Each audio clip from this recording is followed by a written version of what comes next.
And you don't find it intimidating if you were to ever meet a woman like that? I think there's only one thing that I would be worried/intimidated by, and that would be if they don't see value in me anymore.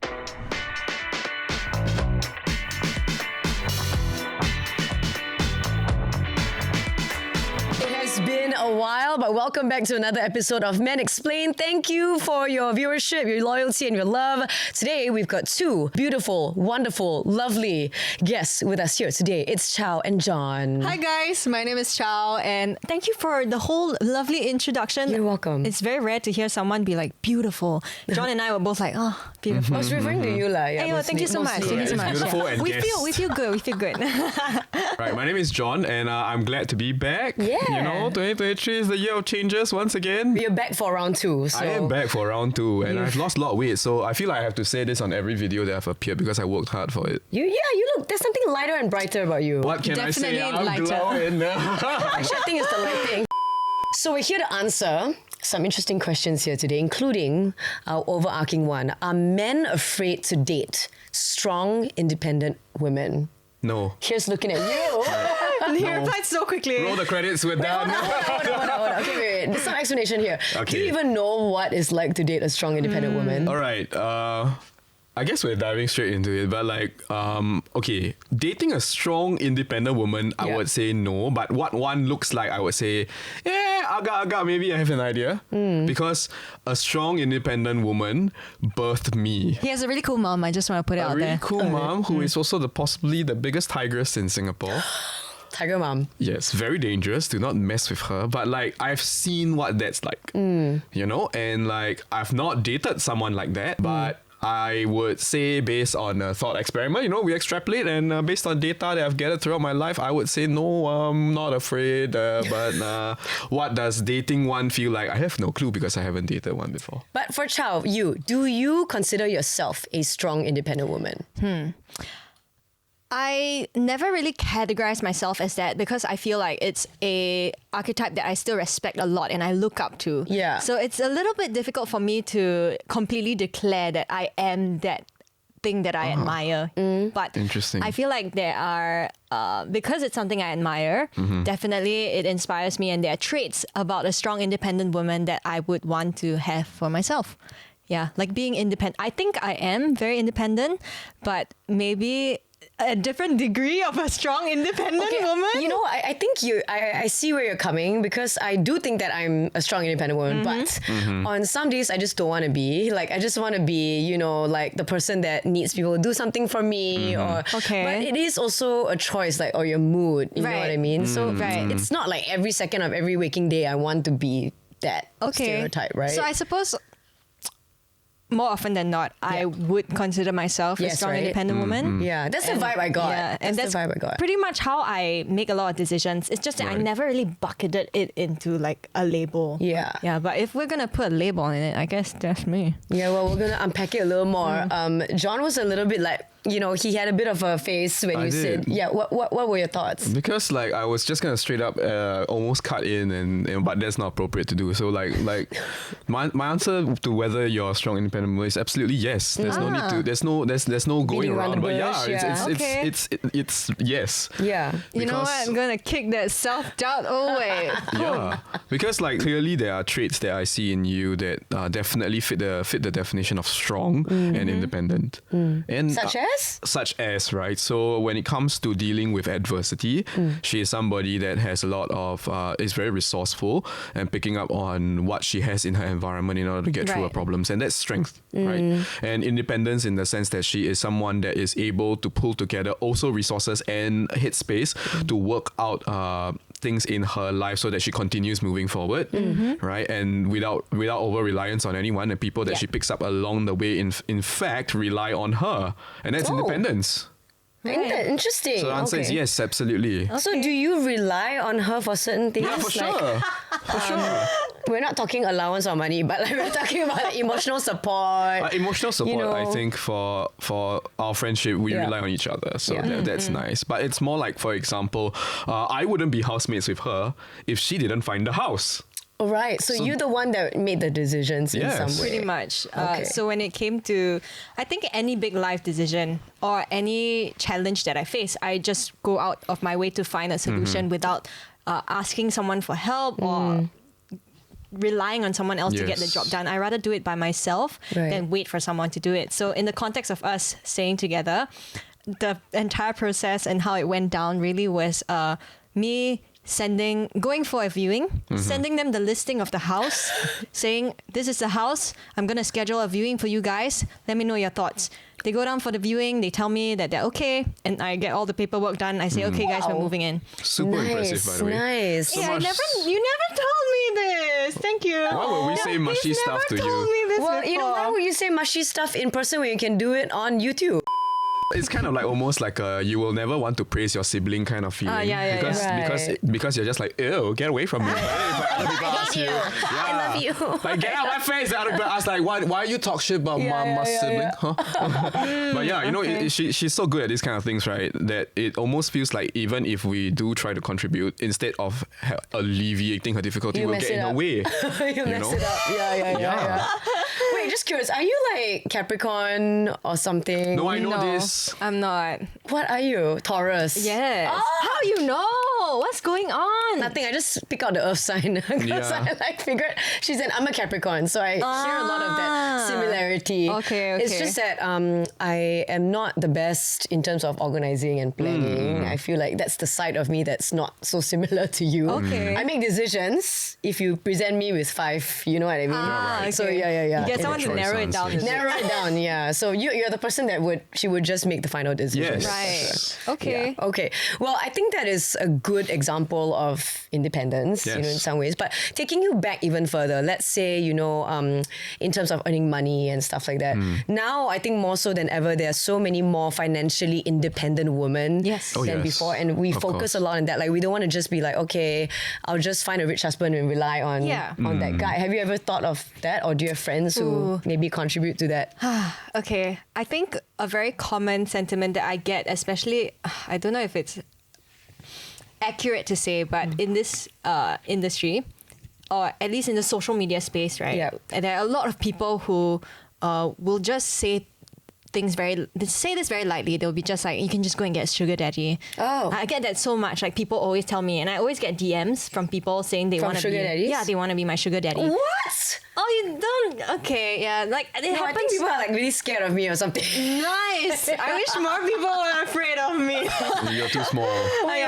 Hold on. So you get DMs from sugar daddies? Yeah, a lot actually. Are they cute? I have no idea. They're all anonymous accounts. Nobody would actually show their face. She's her own daddy. Oh. Yeah, indeed, I am. She's her own daddy. We're getting a lot of one-liners from this episode already. No, but like for real, so many sugar daddies or people who are in the space also saying that they have a sugar daddy and talking about how it's a very easy life for them because all they have to do is just talk to this person and they give them money. But it is easy money, right? So Yeah, there but is it's down this, to your like, integrity, your correct, morals. yeah, like- and I just can't bring myself to do it. And Yeah. I always tell people, I always say, you know what, I don't need your money. I rather just earn my own. And that's just how I have lived my entire life from the moment I was like in school. I feel like a lot of it stems from upbringing, having to be by myself a lot or having to rely on myself a lot when I was growing up, because when I was growing up, financially, I had to save a lot of my own money and work a lot to pay off school fees, that kind of situation. And I think that was a bit of a training for my adulthood, because now that I'm in adulthood, like I still have the same drive of wanting to cover my own Provide ass, for- like provide for myself, Yeah. because no one's gonna look after me if I don't do it by myself. So now even when people come to me with offers, Propositions. propositions, I know that I can do it by myself. So there's much less, or I would say no temptation for me to even consider something like that. Yeah, I 100% feel you. I think it really comes down to how you want to make your honest living as well, how you want to make your money, you know, how you feel about it at the end of the day. But to those people who feel completely fine having a sugar daddy, that's fine as well. Absolutely. That's your choice. Yeah, Absolutely. you know. And there's no, we're not going to say like what's right or wrong in that sense. I right? agree 100%. So John, for you, like, Yes. have you ever dated a girl or woman that is is like super financially independent? Actually, not really. I am excited at the prospect of meeting someone like that because I thought it would be a very interesting sort of like experience to kind of deal with that dynamic. Because, you know, like what you accurately mentioned, right? There is this societal pressure, you know, for men to be the provider and that women will usually be provided for, you know, and so much so that a lot of the times there are people who are afraid of meeting a lady like that because they'll feel like, you know, they are now something from them is being taken away. Right. You know, but for me, I welcome the idea because I think it's really cool. I think people do not give enough credit to women who are more financially independent than their partners. Because in order to get there, they must have done a few things right in their lives, you know? Yeah, okay. And like those things they're not nothing. You can't just see the end state and be like, wow, this is the person because they're like that, but you discount everything that came before. You know, and that's kind of cool. So like dating someone like that would mean that this person probably has a lot of experience and stories to hear about as well. So a lot more valuable connection and a lot more meaningful conversation can come from that. And I think that's amazing. And you don't find it intimidating if you were to ever meet a woman like that? I think there's only one thing that I would be worried/intimidated by, and that would be if they don't see value in me anymore. Which is something I feel is a common insecurity when someone has a more dominant partner than the other. Right, you're worried that eventually your strong and independent partner is disloyal to you because they find someone who is a better fit. Wait, hold up. So what if the roles were reversed? Yeah. Because the men are usually the ones, Correct. you know, looked at as the more dominating one, the breadwinner and stuff like that. So for years and centuries, wouldn't women have felt that way? Exactly. You know what I mean? Exactly. Right. My husband's going to cheat on me because I'm not contributing. Exactly. I mean, there was a And- bit of a mindset, a bit of a mindset of, or at least something I've heard from older generations is that if your husband cheats on you, then it's okay. You have to suck it up. ignore. You Yeah, just yeah, ignore yeah. and pretend that nothing's happening. Precisely. So is this what human behavior would just steer towards if there was one partner that's more dominant over the other? Would it naturally just result in disloyalty? I don't agree that it will trend towards It shouldn't. that. It shouldn't. Because like there's more capacity for human good than human bad, right? But the thing about it is that based on what we've learned from a lot of things that happen through tradition, is that like there is this almost reclamation of power from women in the past in order to deal with the breadwinner husbands. Yeah. So I'm pretty sure we've all heard this before, and that is calling the wives the queen of the kitchen, right?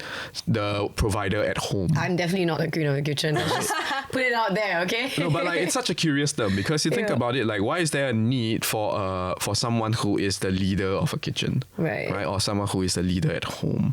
Shouldn't it be a shared process between spouses if they're and parents if they are children, and providers for whatever priorities in their life, right? So the mere fact that advertising and the stories and narratives Movies that and happen, everything that you everything in watch, pop culture from back in the day mentions about women being the provider at home and the queen of the kitchen is clearly because that was a time where the dynamic of strong and independent usually skewed towards the man, Yeah. and the women need to reclaim some form of control and strength by possessing an area that somehow stereotypically became not the strong suit of the man. Right. If not, that would be a pure power imbalance and it would just devolve into chaos. I think that, you know, in this day and age, at least I'm lucky to have experienced, and I'm just going to share my own experiences Yeah, by as all well. means. I've been lucky enough, I feel, to have had partners, even though we didn't end up getting married, like partners that I've dated and stuff, who have been like my equals, you know. They're not exactly, they don't feel that intimidated in a sense. I think what they felt more would be insecurity because they think like, oh, you're going to meet so many like handsome, hot men like in the industry. And but a lot of them are gay. So I'm just like, you know, that won't happen there, That right? helps. That's pretty accurate. It's pretty Isn't that accurate. true? Like Yeah. if you look at the percentage of men in our office, same. Right, exactly. So in that sense, I think the mindset has shifted, you know, in the recent years. And when I ask my own partner right now, like, what if I earn more than you? What would happen? He was like, please provide for me. I'm happy. He was like, I'm happy to chill if you can do that, you know? Yeah.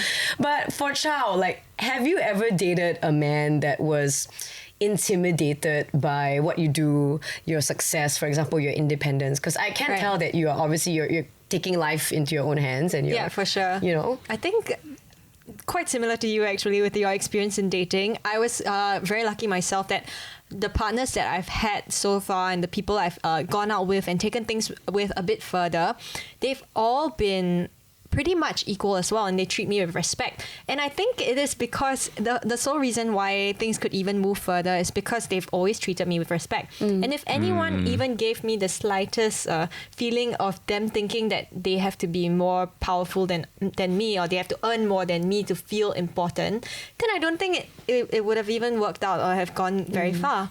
So I think we may be lucky to have met people who treat us as equals, but I think it's also our kind of dating criteria. Right. Yeah, it's our own filter. Maybe it's Like from a the- bit from the get-go. subconscious that we already know what we're looking for. And if anyone is the least kind of dissatisfied or unhappy about our success, then we wouldn't even consider going out with them. So then comes the next question.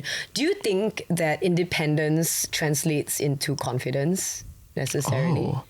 Like an independent person is definitely going to be confident. No. not I necessarily. don't think it's 100%, Yeah. but it definitely helps. Or at least for myself. I think that a lot of the reason why I can be confident is because I'm independent and I know that I just need to rely on myself. And it's not, I don't need to look for external validation on certain things. I don't need to get people's approval. I don't seek anyone else's approval apart from my own, right? So then that already makes me feel like I have things in place. Like I've got this. In control, Yeah, yeah. I'm in control of whatever I choose to do. And that freedom, the freedom of choice, right? Makes me feel more confident. Yeah, about a lot of things. I think you're quite lucky, but I don't think every single strong and independent man or woman Is necessarily confident. because these two are separate things. Yes, Right? I agree. Their ability and also their capacity for confidence are separate things, and like a lot of it, I guess, comes down to their personalities and upbringing. For all you know, this is a person who has a lot of ability and is very strong, especially when facing problems, right? But if they've all their life they've been told that they're not good enough, they'll never see the merit that they have reaped from their actions, and that's tough, you see. So they may never be confident, even though everyone be like, what the heck, this person is clearly A-star, Right. you know. Yeah. Right. Yeah, I think sometimes we fall into the trap where, I mean, this is a bit of a sideline, but we might fall into the trap where, you know, you're busy chasing success in your career or whatever it is that you define success as. Then when you achieve it, you're like, oh, okay, what's next? Or like, you know, I haven't achieved enough, so what's next? Do you guys fall into that trap a little bit? That's the entire Singapore education system. Right? It's quite a segue, but I know, it's quite a segue. But basically, like, you finish your O levels, and then what? You go on to poly or JC. Then you Right. finish poly, you finish your diploma, and you finish your A levels. Then what's next? You go to uni, right? Right. And then after you are done with uni, so many kids just go like, now And then what? Yeah. What do we do? Yeah, and that's because I think the structure and the way we've been Yeah, brought up in absolutely. this system has trained this behavior to always think that something is waiting for us next. And when we need to make the decisions ourselves, then we realize that we don't know what to do. Actually, that can apply to relationships as well. Because I noticed, and I know I've mentioned this on Men Explain before, because Lord knows my life is an open book ever since we started this podcast. Every single guy that I've dated has, and broken up with, has gotten married after me. And I always, you know, it always gets me thinking like whether, okay, I definitely consider myself a career-driven, independent Yeah. person. And also it's the way that you're brought up, right? And I also want to support my family. I want to be able to afford a certain life or whatever it is, Yep. or a future. And I always feel like at some points, I'm not sure whether it's also how I see things, that maybe what is the next thing that I want to achieve in my career, and I'm constantly chasing that Next career, that next career move, that I'm not really thinking about my personal life in that sense. And then the guys that I date, because they're typically older, they're like, but I want to start a family next. Right. But then I'm never there. You know what I mean? Like I'm never in that same space. So do you think you're just waiting to be there? Because now it takes a while before you feel like you are on the same, you are aligned with that expectation of the relationship. yeah, Then exactly. Only when you get there, which is I think I want to settle down with this person, that's when the relationship will move to the next stage, which is conventionally marriage. Yeah. Well, we'll see where that goes. I mean, I'm currently still with the same partner ever since we started this podcast. Ooh, so nice. Very please good. Let it be the same The person. one that has the same name as one of her exes. Oh my God, you remember this? Of course I do. That's what gets me thinking sometimes. Like, can your own independence and your own chase for career and whatever it is affect your relationships as well? Actually, this is a good like sort of scenario that you brought up in terms of your understanding, or rather the mismatch in expectations between your partner and yourself. Maybe the one question you have to kind of stop to ask yourself is, what do you want in a relationship? I'm now in a therapy session, guys. Yeah. Like, all of a sudden. No, but it's true, because Yeah. I think when it comes to people who are career driven and strong and independent in that aspect of their life, there tends to be this overemphasis on one aspect, which results in neglect in the other, which is something that I tell her all the time. Is it? Do you feel that way too? Like, you're very focused on building. I mean, you're still very young, so you're still building your career in that Yeah, sense. definitely. I think I am very much still in the space of I'm focusing on my work, because I feel like there's so many things for me to do and I haven't got where I want to be yet. And it's just the whole process of building, and that journey takes a lot of time, right? And well, time is finite. So at the end of the day, we only have this amount of time to spend with your work, your friends, your relationships. So there will be a sacrifice somewhere. I think one of the main reasons why I am still single is that I haven't really found someone that has been able to complement my life very well. Exactly. And fit into this routine that I have that is just focusing on work. And still having supportive relationship. Yes. I think Where so. you kind of like depend on each other instead of one depending more on the other than the other way around. Exactly, which is ironic, right? Because if you want something that is so sort of like complementary, right, in terms of romance, it would mean that you need to be able to kind of like know what you want and balance it out with your partner, and almost welcome someone into your life to match their speed as they match yours. And this is something that I feel a lot of the times when strong and independent people try to pursue other things in their life, there's an imbalance, you know. So they are really good in one aspect of their life, which most of the time when it comes to what we value in society would be things like career. But it becomes detrimental to the other aspects of their life, like forming meaningful relationships, for example.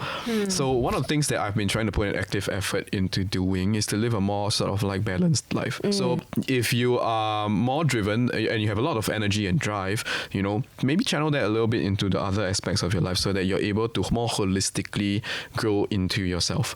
If you're really career driven and then you're able to do really well and then you push hard and hustle hard, 20, 30 years later you're at the top of the corporate ladder, but you cannot form meaningful relationships. How sad is that existence? Yeah, that is honestly a scary thought, actually. It is, and that's why I think for me, I've come to this sort of mini epiphany whereby a balanced life is way better than a quote-unquote successful one, because what we value in society is very different from what we value or like in our lives. I use Chow as an example. She's very career driven. She portions out her time very well. She's sitting right here, by the way. No, I have to, because this is the easiest, because she just brought up about piecing the time together and then the time for relationships or whatever, right? I think like one of the things you need to people need to consider for in general is that, like, for example, how much priority I place on relationships. Because if you're gonna portion 10% of your day to relationships, then don't expect the relationship to match the level of quality as the results you get from your work. So, you know, this is what I mean. I agree. And that's why a balanced life to me right now has been my conclusion of what's the best. Maybe that's why I am not actively looking for a relationship, because I don't think that. Well, I think something I tell people that I see now and then, if I do see someone and I explain to them that I feel like I cannot commit and therefore I don't want to waste their time either. So I kind of let them know off the bat that I'm not really in a space where I can give you 100% in a relationship, and therefore I have my hesitations when it comes to furthering a relationship with them, because I don't want to be half-hearted about anything. No, and that's fine. And that's fine. Yeah, you want to go in 100%. Yeah, that's for sure. And if I don't feel like I am in a space where I can give you my 100%, then I don't want to string you along. No, but you also must consider this. So just counterpoint/thought experiment that we can think about, right? So if your intention is to find a relationship that you can give 100% to, right? What if because of the other decisions you've made in your life, you do not have resources to give 100% to your relationship? when will you transfer the energy to relationship building? Then that Right. goes down to what your goals are, right? So Exactly. like for me, why I am trying so hard to Yes. make something out of my career and to grow is to be able to financially sustain myself in the long run, right? So one of the big goals, and you know this, one of the big goals that I have is to one day be able to afford a place of my own. Yeah. Because renting is just paying someone else's mortgage and Yeah, that yeah. sucks. Yeah. I hate Great it. for your landlord. But Yeah, great for my landlord, man. Our landlord. Yeah. So that that's one of my goals, I know, and I know. I think after I achieve that goal, please, future me, watch this. Yeah. Once I reach that goal, I know that I will start to reprioritize my time. No, that's good. Future you better remember this, Yeah, because future me, come I on. think the dangerous trap that strong and independent people fall into is that what next thing that we brought up Yeah, Let me earlier. tell you this, like, so I'm Uh-oh. there. I have my own apartment. Yes. I Okay, weird flex, just- but Flex, I man. need to tell you this because I'm kidding. I used to think that this was my goal and all that, you know, and when I got there, and then last year when I collected my keys and everything, it became very real, right? Yes. And then I moved in. I was like, wow, this is something that I achieved. So Yeah. I felt really proud of myself, and you know, that kind of thing. My friends as well. Congratulations. Thank you. I mean, this okay, thank you.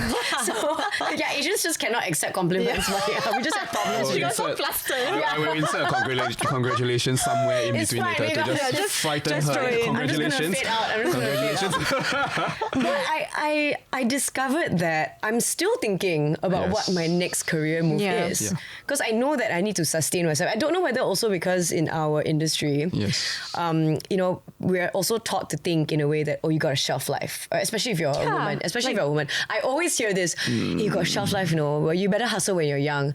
I'm like, okay, but who determines that, right? Like, I've seen some Fair incredible point. artists, you know, transform and evolve, and I don't know whether it's because of that it puts also some pressure on us in a way that, you know, I have to make sure that I think of my next career move before it's too late. Yeah. Yeah. I can see how that adds a lot of pressure if, as compared to say someone who is drawing a fixed salary Yeah. every single month, and there's job security. Yes. Right. Yes. Whereas in this space, It where could change it's- for us, yeah. like month to month, year to year. It Yeah. really does depend on how well that month is, Yeah. and I guess that adds to this feeling of I gotta keep myself on my toes. Yeah. I gotta Yep. keep looking out and just keep working.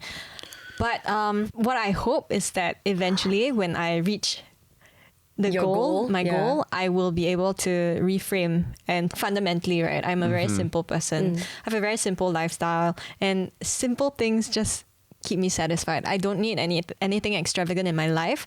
And when I talk about house, that really just is, well, security. Yeah. Having a place to call home, because right now that's a big gaping hole in my life. I just don't have that, and I think that if I felt secure, then the way I would behave, the way I carry myself, and the way I prioritize my time would then shift accordingly. Yeah. So it should shift. I mean, it should shift in that sense. But also, you want to have the right person to share those experiences with, in a sense, right? Yeah. Do you? Don't you? I think yes, leh. Like if I try and envision what my ideal relationship would be, right? It really just is one where I am loved and supported by my partner, and we both can spend simple day-to-day life, like routine life together, and also experience new things. Just nothing crazy, you know. I don't need expensive holidays, and I don't need to be driving an expensive car. It's really just like simple. I think it's so underrated. Like, you just want someone to do life with. Yeah, you know, just do that's life. the thing, right? Like, Yeah. it's in the small things also that you find the greatest joy, I personally feel. Absolutely. In the sense when you're in a relationship, right? Let's talk about reassurance between partners. Ah, yes. Let's just say, you know, you end up dating like a super successful high flyer woman. That's really hard. What? but- That's really hot or hard? Hot. Hot. Okay. That's really hard. Yeah, it's getting pretty warm in here. What would you need from your partner, Right. in terms of reassurance? Right. For me, I think personally, if I'm dating someone who's a lot more successful in terms of career, Yeah. for me, the reassurance I would need would be a very simple one, which would be that my trust is reciprocated. So, or like my trust is not squandered, by her. And it's a very simple thing. Yeah. For me, I always, in relationships, I give my partner full reign of her time. And basically almost like we're in a relationship, but we are not so involved in each other's life that we need to be able to be privy to everything. Right. But that is the level of trust that I expect her to kind of like come back with. So things like reassuring me when meeting new people. There are different ways that somebody can do that. So one of the things that I try to do to reassure my partner is to bring them along for activities and meeting with work friends and stuff like that, and sort of intermingling friend groups. So I would appreciate if my partner did that, and like setting the right boundaries in terms of helping your partner understand what you do, and also kind of help them ease into your life, your world. Is something that I think would reassure men a lot. On that note, in a relationship, if you had to, let's say, reassure your partner, sometimes I feel, and don't get me wrong, I'm not saying that, it's bad or anything. Yeah. Reassurance is important, but sometimes you could feel like you're answerable to someone, or you have to like report to someone. And that is our responsibility if we're in a relationship. Yes, I get that. But does that then take away a little bit of your independence in that sense? This is tricky. Yeah. I can see how someone might feel a little bit less independent just because they suddenly have to keep telling someone about what's going on in their lives. And especially if you're so used to just going about your day, changing your plans as you wish, and then suddenly you've got to fill someone in. I guess the difference is that when you commit to a relationship, there are certain things that you give up. And maybe a part of the things that you give up is a bit of your independence. And it's not a bad thing. I feel like it is just being considerate for your partner. It doesn't mean that you need to rely on someone, but what you need now is to be accountable to someone. Be thoughtful of the person that you're with.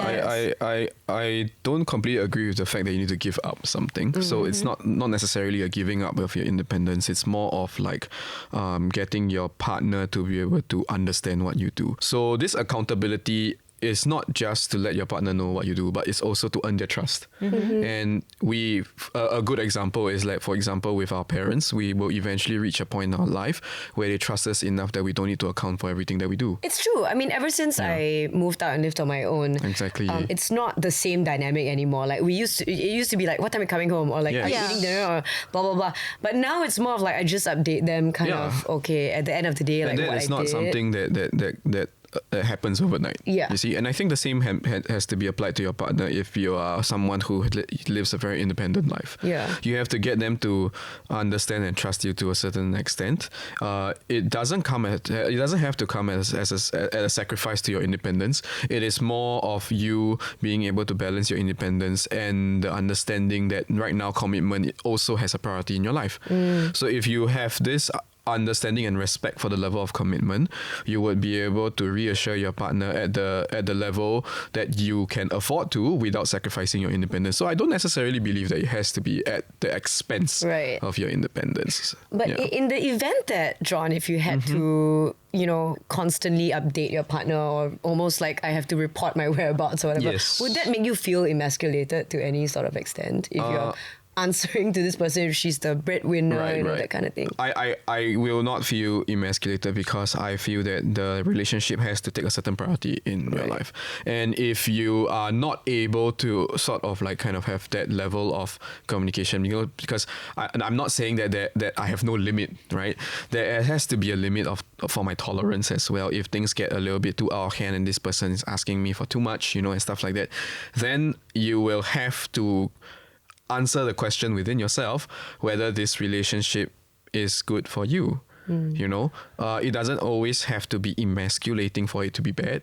It may be a dynamic that you can never reassure someone enough. And that is clearly a relationship that is not cut out for the both of you, and that's fine. Yeah. You know?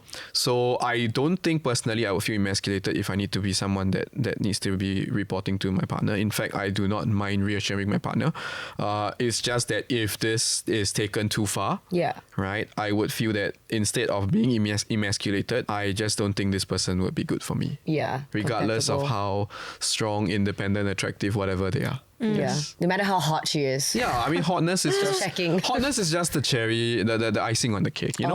Oh, it's what's inside, is it? Yeah, Also, which is way more important. Right. Okay. Good to know. Good to know. Of course. I'm not shallow. Is that what y'all been thinking? No. I'm not He came shallow. on with any hot single friends around. That was what he let in with. I'm not shallow. I'm on the streets. Any hot single friends. Oh my gosh. It so doesn't mean ratchet. he's shallow. He's just looking on on the streets. You know, Orchard Road. hear me out. You can think of it as really ratchet. It could just be me looking for someone who is worth my time. Oh, but John dropping in with another one-liner before we wrap it up. So in conclusion, and in just a few words if you can, what does it take for men to date a strong, independent woman? Yeah. What Who does wants it to start? I'll start. okay. I have an answer already. Go. So firstly, I think men absolutely should date strong independent women, and strong independent women should absolutely date people who they think are not, you know, okay, they don't need to think, who are not at the same level. But the most important thing is to recognize that this strong independent person, right, especially if it's in their career, you know, that's not the entirety of their personality. You know, understand that just because someone is hyper successful in one aspect of their life, that does not mean that's the entirety. So don't be intimidated or box them in, and just go for it, man. Yeah. I think something that I always am appreciative of when I see people, right, is when they are patient with me and they understand that sometimes my schedule is packed and they try and slot themselves in at times that is favorable to my schedule as well, so that we still get pockets of time together, but it doesn't feel like I have to carve out a big bunch of my time just to make it in time for a date, something like that. So I think what it takes, patience and open-mindedness and a sense of self, just being secure about yourself. Yeah. Let me tell you this, like just a side note. I mean, I think sometimes you find in the simple pleasures, like just having a quick coffee or a quick drink in case, you know, we've got too busy schedules, that can be very fulfilling compared to like, Absolutely. we have to do an activity like every single time. Yeah, So I agree. I agree. Thank you guys so much for being on this episode. Great chat. Yes. Please update us about your dating lives very soon. For sure. John, you know, our channel has got a couple of other dating related shows as well. If you're interested, I'll we'll be sign waiting you for up. the text. You see? Dude, this is why he's here. He's ready and you've already got the CV out here. You know what? I'm just here trying to have fun. Yes. You know, and if anything comes out of it, it comes then Bonus. good, right? It's a bonus, yeah. Right. So if you enjoyed this episode, please like, share, and subscribe to our channel. Yes, and if you have any questions for us, you can leave it in the comments Like down his below. number, for example. Oh man. If you have your own dating CV, also pop it in the comments. Then at least I filter first and I know who's coming home lah. This is a housemate problem. Yes, and we will see you again next time. See ya. Bye.